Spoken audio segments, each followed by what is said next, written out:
সে এমনভাবে ভাইরাল হয়েছে, ফেসবুক খুললেই তার স্বামী স্ত্রীর বাহ বা প্রশংসা। ইভেন হসপিটালে আমি গেছি, আমাকে কেউ স্ত্রী বলে চেনেও না, কথাও বলে না আমার সাথে। আমার শাশুড়িও আমার পরিচয় দিচ্ছে না এটা তার স্ত্রী। তাদের ছেলেকে সেইভাবে শাসন করেনি এবং করতে পারেনি, যার কারণে তার ছেলে এগুলো করে সাহস পেয়েছে। এবং সে যদি এগুলো নাই করতো তাহলে ওই মেয়ে সমেত আপনারা দেখতে পেতেন না তাকে এই সিন ক্রিয়েটে। হ্যাঁ, এই সিন ক্রিয়েটের মাধ্যমে তো রিভিল হয়েছে যে সে অন্য মেয়ের সাথে চলাচল করে বা মিশে, তার কোনো একটা সম্পর্ক আছে।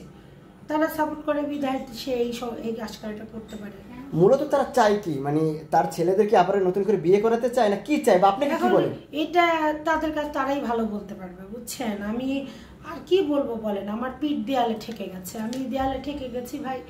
মানুষের মার খেতে খেতে, অপমান অপদস্থ হতে হতে, অবহেলা তুচ্ছ-তাচ্ছিল্য পেতে পেতে আমি বাধ্য, মানে তারাই আমাকে কিন্তু মিডিয়াতে নিয়ে আসছে।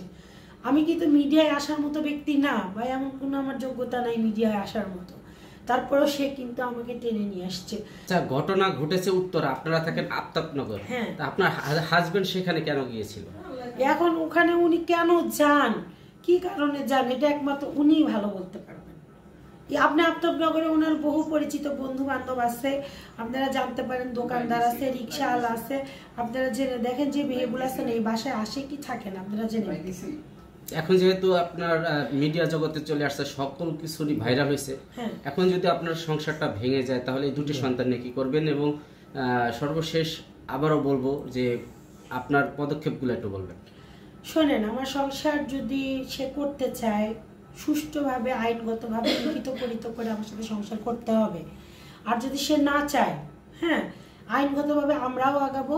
সে আমার সন্তানদের ঠিক মতো, আমার সন্তানদেরকে আমি তার কাছে দিব না, কারণ আমার সন্তানদেরকে যদি আমি তার কাছে হ্যান্ড ওভার করি তাহলে আমার সন্তানরা সুশিক্ষা এবং ভদ্রতার মানে মানুষের মতো মানুষ হতে পারবে না।